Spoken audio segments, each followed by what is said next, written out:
بسم الله الرحمن الرحيم لا أقسم بهذا البلد وأنت حل بهذا البلد ووالد وما ولد لقد خلقنا الإنسان في كبد أيحسب أن لن يقدر عليه أحد يقول أهلكت مالا لبدا أيحسب أن لم يره أحد ألم نجعل له عينين ولسانا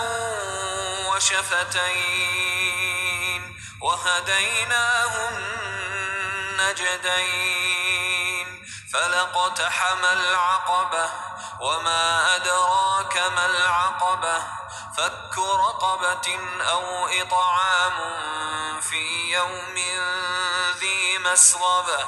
يتيما ذا مقربة أو مسكينا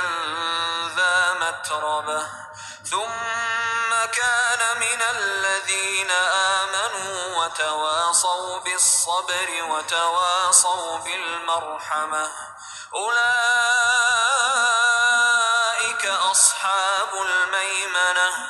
والذين كفروا بآياتنا هم أصحاب المشأمة عليهم نار مؤصدة.